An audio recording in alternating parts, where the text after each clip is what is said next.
नमस्कार प्रेक्षकांनो, ठरलं तर मग मालिकेच्या येणाऱ्या आठवड्यामध्ये आता जबरदस्त आणि वळण घेणारा ट्विस्ट आपण पाहणार आहोत. आणि त्यामध्ये अखेर आपण ज्या क्षणांची वाट बघत होतो तो क्षण आता आपल्याला बघायला मिळून तन्वीच्या भयानक सत्याचा उलगडा आता होताना आपल्याला पाहावयास मिळणार आहे. आणि त्यामध्ये आता चक्क प्रियाच्या रूमची झडती घेत असताना आता अर्जुन, सायली आणि मधुभाऊ जेव्हा प्रियाच्या रूममध्ये येतात आणि त्याच वेळेस आता प्रियाच्या बॅगमध्ये मधुभाऊला सायलीचा फोटो आणि सायलीच्या लहानपणीच्या त्या वस्तू आता पाहावयास मिळतात. आणि जेव्हा मधुभाऊ आता सायलीचा तो फोटो प्रियाच्या बॅगमध्ये बघतात त्याच वेळेस मधुभाऊ समोर भयानक सत्य आलेले असते. आणि ते सत्य म्हणजे सायलीचा फोटो हा प्रियाकडे कसा, असा विचार आता मनात येतात. आता सायलीसुद्धा मधुभाऊकडे बघते आणि सायली ही मधुभाऊकडे येताच मधुभाऊच्या एकाच वाक्याने सायलीच्या पायाखालची जमीन सरकून सायलीला सगळ्यात मोठ्या सत्याचा मधुभाऊकडून उलगडा होतो. आणि तो म्हणजे साऊबाळ, हा फोटो तुझा प्रियाकडे कसा. आणि ते शब्द आता ऐकताच आता सायलीसमोर भयानक सत्य आलेले असते. आणि त्यानंतर बॅग अजूनच उचकल्यानंतर मधुभाऊला आता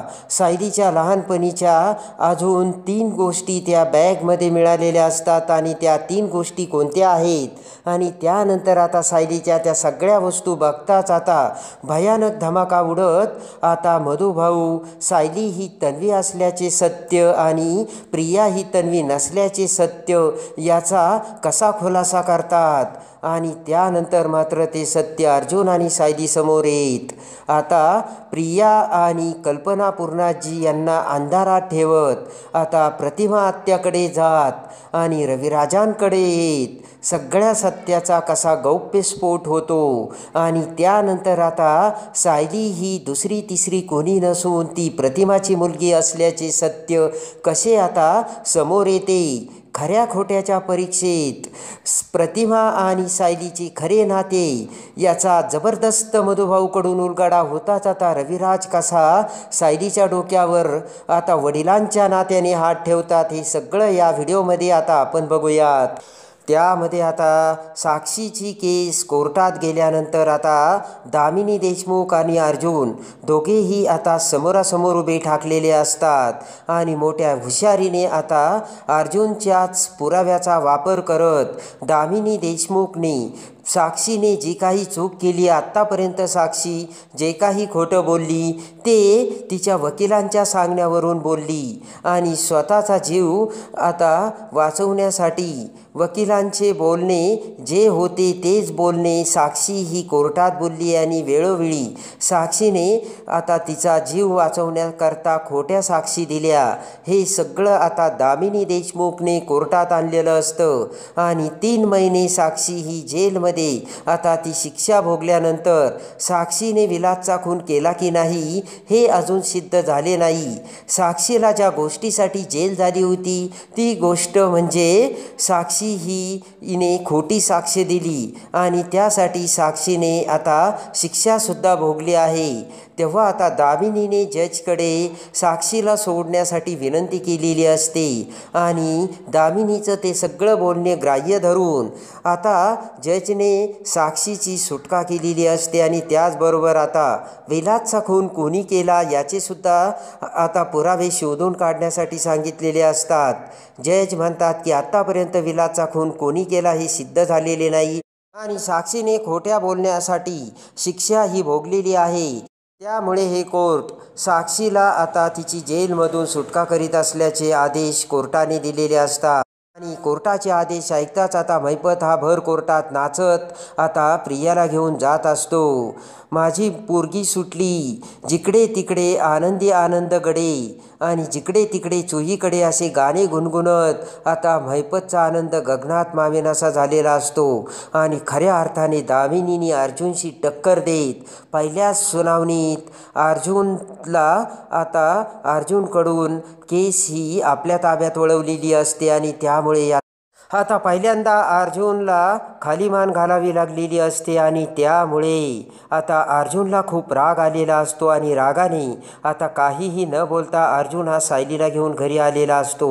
आणि जेव्हा आता अर्जुन हा सायलीला घेऊन घरी येतो त्याच वेळेस आता सायली ही अर्जुनची खऱ्या अर्थाने समजूत तर घालू लागते, पण अर्जुनला त्याचं मन काही मानायला तयार नसतं. आणि आजपर्यंत एकही केस न हरलेला अर्जुन सुभेदार याने आज चक्क माती खाल्ली आणि दामिनी देशमुखने केस ही तिच्या बाजूने वळवली आणि साक्षीची सुटका केली. त्यामुळे आता अर्जुनला काही एक दिसत नसतं आणि आज आपल्या हुशारीचा काही एक उपयोग झाला नाही. यामुळे अर्जुनला खूप वाईट वाटलेलं असतं. सायलीचं देखील आता अर्जुन काही ऐकत नसतो आणि ताबडतोब आता अर्जुन आता त्याला खूप त्रास होऊ लागताच. अर्जुन हा बाहेर निघून जातो तर कल्पना, पूर्णाजी आणि प्रताप यांना आता अर्जुनचे वागणे खूप विचित्र वाटलेले असते. आणि त्यानंतर आता इकडे सायलीने प्रतापला खरं कारण सांगितलेलं असतं, पण प्रतापने एक मोठा कानमंत्र दिलेला असतो आणि तो कानमंत्र म्हणजे आता मोठे युद्ध जर आपल्याला जिंकायचे असेल सायली तर त्यासाठी छोटी छोटी लढाई हाराव्याच लागतात आणि त्यानंतरच मग आपल्याला यश मिळते. हे सत्य आणि हा मोलाचा कानमंत्र प्रतापने सांगितलेला असतो. ज्या वेळेस आता अर्जुन हा घरी येतो त्यावेळेस पुन्हा आता सायली ही अर्जुनला समजावू लागते. सायली म्हणते की हे बघा, तुम्ही गेल्यानंतर बाबा इथे आले होते आणि बाबांना सगळी गोष्ट मी सांगितल्यानंतर बाबांनी काय सांगितलं माहिती आहे का? छोटी लढाई मोठे युद्ध जिंकण्यासाठी हारावीच लागते आणि त्याशिवाय घानाचे घाव आपल्याला जोपर्यंत मिळत नाही तोपर्यंत आपण पुरेपूर प्रयत्न करत नाही आणि जेव्हा आपण छोटी लढाई हारतो तेव्हाच आपल्याला मोठ्या युद्धात यश मिळते. आणि ते शब्द ऐकताच आता अर्जुनला मोठे प्रोत्साहन आणि ताकद मिळालेली असते आणि आता अर्जुन हा नव्या जोमाने कामाला लागलेला असतो. इकडे मात्र अर्जुनच्या एक गोष्ट लक्षात आलेली असते, ती म्हणजे कोर्टाची सुनावणी संपल्यानंतर प्रियाने घरी यायला हवे होते, पण प्रिया अजूनही घरी आलेली नाही. तेव्हा हे अर्जुनच्या लक्षात येताच अर्जुन ताबडतोब आता सायली आणि मधुभाऊंना बोलावतो. दोघीही आता रूममध्ये असताना अर्जुन म्हणतो की प्रिया आता घरी आलेली नाही आणि आज प्रिया घरी येणार नसल्यामुळे सगळ्यात मोठा चान्स आजच आपल्याला मिळणार आहे, तो म्हणजे प्रियाची बेडरूम, तिची बेडरूमची झडती घ्यायची. नक्कीच आपल्याला तिच्या बेडरूममध्ये कोणता ना कोणता साक्षीच्या विरुद्धचा पुरावा मिळणार म्हणजे मिळणार. कारण साक्षीने सिनेमाची तिकिटे प्रियाकडे दिली होती आणि विलासच्या खुनासाठी आश्रमातील सगळ्यांना प्रियानेच सिनेमा बघायला नेले होते आणि त्यामुळे साक्षी आणि प्रिया यांच्यामध्ये आत्तापर्यंत विलासच्या खुनाचा प्लान चालू आहे आणि मला वाटतं नक्कीच प्रियाच्या रूममध्ये आपल्याला काहीतरी पुरावा मिळणार असे म्हणत आता मधुभाऊ, सायली आणि अर्जुन तिघेही आता प्रियाच्या बेडरूममध्ये येतात. प्रियाच्या बेडरूममध्ये आल्यानंतर आता अर्जुनने रागात आता सगळ्यांना प्रियाच्या रूमची झडती घ्यायला सांगितलेली असते. अर्जुन आता वाऱ्याच्या वेगासारखा हातपाय हलवत प्रियाचे सगळे बेडरूमचे कपाट, प्रियाची सगळी कपडे, सगळे आता आतमधले ड्रॉवर्स चेक करत असतो. आणि इकडे आता कपाटावर असलेली सुटकेस आता मधुभाऊ बघतात आणि ती सुटकेस आता खाली घेऊन मधुभाऊ ते सुटकेस ओपन करतात. तर त्यामध्ये एक लिफाफा असतो आणि त्या लिफाफ्यामध्ये आता अशा काही गोष्टी असतात की ज्या प्रियाने एकदम कॉन्फिडेन्शियल अशा लपवून ठेवलेल्या असतात. ताबडतोब आता मधुभाऊ तो लिफाफा उघडतात आणि त्यामध्ये समोर येतो तो सायलीच्या लहानपणीचा फोटो आणि तो फोटो बघताच आता मधुभाऊला मोठा अचंबा वाटतो. मधुभाऊ तो फोटो बघत विचार करतात की प्रियाच्या बेडरूममध्ये प्रियाजवळ हा सायलीचा फोटो काय करतोय आणि सायलीच्या विरोधी ही प्रिया काही प्लान रचते की काय, असे आता मधुभाऊ विचार करत असतानाच तिकडून आता सायली ही मधुभाऊकडे बघते आणि ताबडतोब आता मधुभाऊ त्या फोटोकडे बघताच सायलीच्या लक्षात येते की मधुभाऊंना काहीतरी सापडलं. पटकन आता सायली मधुभाऊ समोर येते आणि म्हणते की मधुभाऊ, अहो काही सापडलं का? तर मधुभाऊ म्हणतात, हा फोटो सायली, हा तुझा फोटो प्रियाच्या बेडरूममध्ये काय करतोय? तुझ्या लहानपणीचा फोटो इथे? तर अर्जुन ते बोलणे ऐकतो आणि अर्जुन पटकन आता मधुभाऊ समोर येतो आणि लगेच तो फोटो बघत अर्जुन म्हणतो, मधुभाऊ अहो काय बोलताय? हा प्रियाचा फोटो आहे, तन्वीचा फोटो तन्वीचा. आणि ते ऐकताच आता मधुभाऊच्या डोक्यात भयानक धक्का बसून शॉक बसलेला असतो. मधुभाऊ म्हणतात, जावई बापू, अहो काय बोलताय तुम्ही? हा साऊ बाळाचा लहानपणीचा फोटो आहे. या फोटोला मी कसा विसरेन? तर आता अर्जुन हा अवाक होऊन मधुभाऊंकडे बघतो आणि मधुभाऊंना म्हणतो, काय? तर मधुभाऊ म्हणतात की हो, साऊ बाळाचा लहानपणीचा फोटो हाच आहे आणि हीच साऊ बाळ आहे. आणि लगेच आता अर्जुन तो फोटो हातात घेतो आणि त्याचबरोबर प्रिया ही तन्वी नसल्याचे सत्य अर्जुन समोर आलेले असते. आणि लगेच बोट करत आता अर्जुन सायलीला म्हणतो, बघितलं मिसेस सायली, माझा डाऊट खरा ठरला. त्यावेळेस प्रिया ही तन्वी नसल्याचा संशय मी घेतला होता.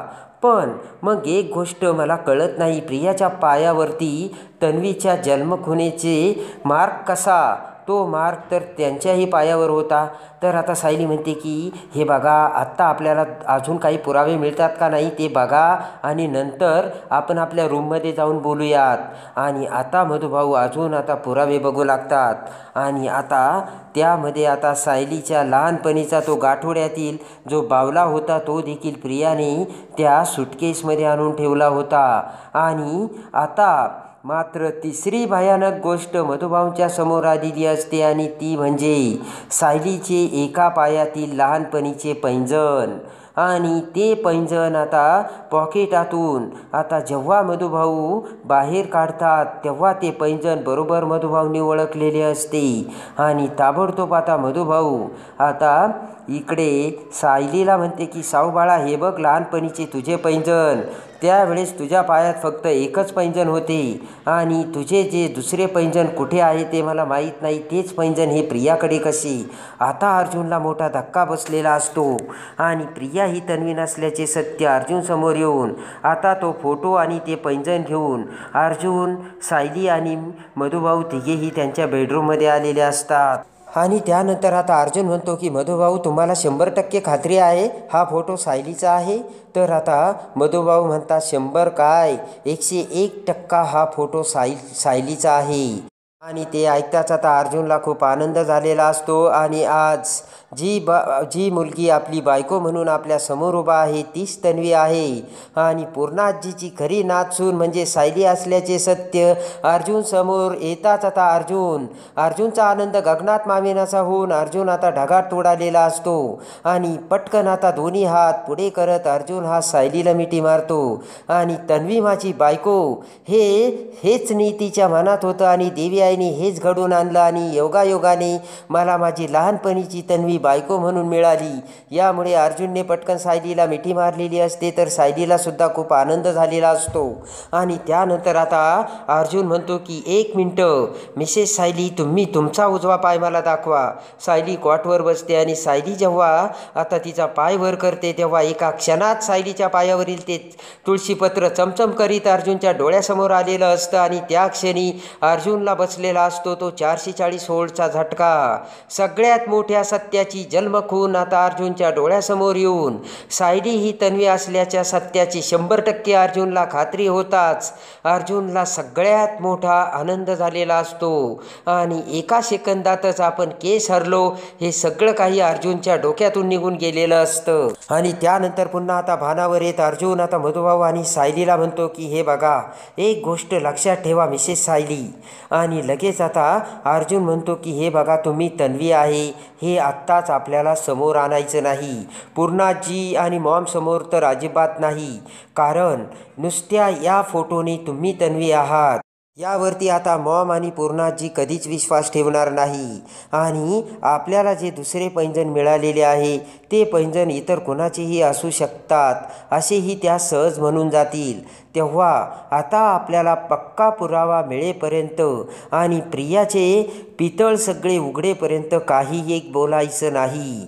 आणि ही गोष्ट अंधारात ठेवून आपण आता प्रतिमा आत्या आणि रविराजची भेट घेऊ आणि त्यांना आता डायरेक्टली आपण बोलणार नाही, पण त्यांच्याकडून लहानपणीच्या तन्वीची आणि सायलीची आपण तर माहिती घेऊ शकतो आणि त्यावरून खऱ्या तन्वीची कोणती गोष्ट ही प्रियामध्ये रविराजांना दिसली हे तर आपल्याला कळले पाहिजे. आणि रविराजांनी प्रियाचा तन्वी म्हणून ज्या अर्थी स्वीकार केला त्या अर्थी तन्वीकडे म्हणजे प्रियाकडे तन्वीच्या अशा काही गोष्टी असतील की त्या तन्वीने जाणून बुजून आपल्याकडे आत्मसात केल्या असतील आणि त्या गोष्टी कोणत्या आहेत हे सत्य देखील आपल्याला सिनियरकडून आणि प्रतिमा आत्याकडून शोधून काढायचं असे आता अर्जुनने मधुभाऊ आणि सायलीला सांगितलेले असतं.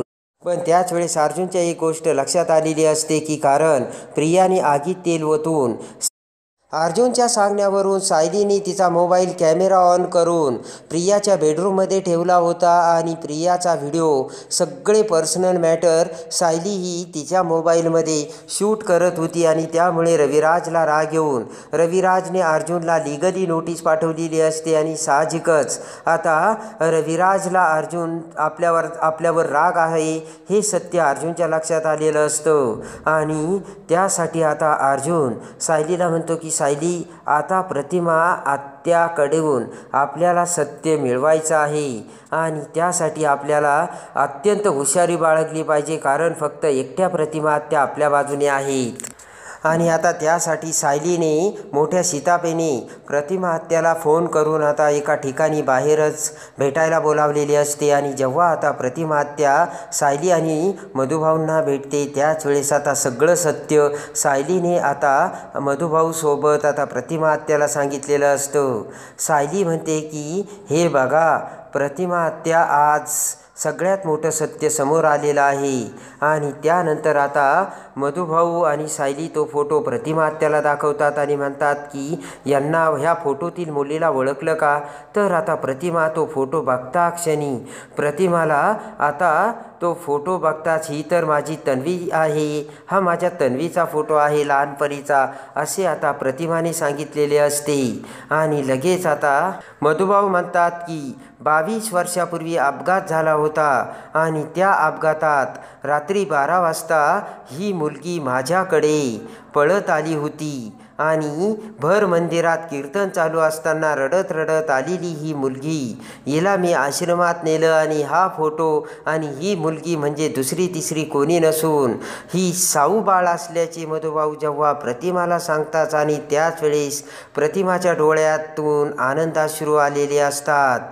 डोळ्यातून अश्रूंच्या धारा वाहू लागताच आता प्रतिमाला सगळ्यात मोठा आनंद होऊन ओलीचिंब डोळ्याने प्रतिमा सायलीकडे बघत असते आणि आता प्रतिमा म्हणते की मधुभाऊ तुम्ही काय बोलतात. तर मधुभाऊ म्हणतात की हे सत्य आहे आणि खऱ्या खोट्याच्या परीक्षेत प्रतिमा सायलीचे खरे नाते मधुभाऊंनी मोठ्या खुलाशाने आणि मोठ्या उलगड्याने प्रतिमासमोर आणून खरी मुलगी आणि खरी आई याच्या जबरदस्त नात्यांचा उलगडा करून एका खऱ्या मुलीला तिची आईची भेट घडून मधुभाऊंनी सगळ्यात मोठे आज काम केलेले असते. आणि त्यानंतर मात्र लगेच आता मधुभाऊ आणि सायली दोघेही एकमेकांकडे बघतात. तर सायली आता प्रतिमा आत्याकडे तिचा उजवा पाय करत म्हणते की हे बघ आई माझ्या पायावरील तुळशीपत्राची ही जन्मखूण. आणि त्या क्षणी प्रतिमाला सगळ्यात मोठ्या सत्याचा उलगडा होऊन सगळ्यात मोठ्या सत्याची आता प्रतिमाला झलक बसलेली असते आणि ती झलक दिसता क्षणी मात्र प्रतिमाला आता सगळं काही आठवायला सुरुवात झालेली असते आणि प्रतिमाला आता तिच्या डोळ्यासमोर अंधाऱ्या येऊ लागलेल्या असतात आणि एका क्षणात प्रतिमा सायलीचे खरे नाते समोर आलेले असते. त्यानंतर आता सायली म्हणते प्रतिमा आत्या पण आता हे सत्य आत्तापर्यंत तुम्हाला समजले पण कोणाला सांगू नका. रविराज काकांना सुद्धा नाही आणि प्रियाला तर याची खबरही लागली नाही पाहिजे. कारण रविराज काकांना फसवून रविराज काकांना तन्वीचे असे कोणतेच असत्य सांगून रविराज काकांची प्रियाने खात्री करून दिली की तीच तन्वी आहे म्हणून हे आपल्याला शोधून काढायचे प्रतिमा आत्या. आणि ते शोधून काढल्याशिवाय ही बातमी कुणालाही लीक होता कामा नये असे आता सायली ही प्रतिमा आत्याला बोलताच प्रतिमा लगेच आता सायलीला म्हणते की सायली आता तरी मला प्रतिमा आत्या म्हणू नको, आई अशी हाक मार. तर प्रेमाने सायली आता प्रतिमा आत्याला आई अशी हाक मारते आणि दोघींच्याही डोळ्यात अश्रू आलेले असतात. त्यानंतर मात्र सायली म्हणते की अजूनही आता तुम्ही जरी माझ्या आई असल्या तरी मला आता सगळ्यांच्या समोर तुम्हाला प्रतिमा आत्याच म्हणावं लागेल. आणि प्रतिमा आता हसू लागते आणि एका सेकंदात मधुभाऊंनी 22 वर्षापूर्वीचे सत्य समोर आणून प्रतिमा आत्याची आता खऱ्या अर्थाने सायलीची आई बनवलेली असते. आणि कसे वाटले मधुभाऊच्या सत्याचा उलगडा आणि प्रतिमा आणि सायलीचे नाते. आणि देवी आईने आज सगळ्यात मोठा चमत्कार करून स्वप्नात नाही तर सत्यात एका मुलीची आणि एका आईची हृदयस्पर्शी भेट घडवलेली असते. तर कसे वाटले आई मुलीचे प्रेम आणि कशी वाटली आता प्रतिमा सायलीची पुण्याई ते कमेंट्समध्ये नक्की कळवा. आणि ठरलं तर मग मालिकेच्या डेली अपडेटसाठी बेल नोटिफिकेशनवर क्लिक करून आपल्या चॅनलला लाईक करा, सबस्क्राईब करा.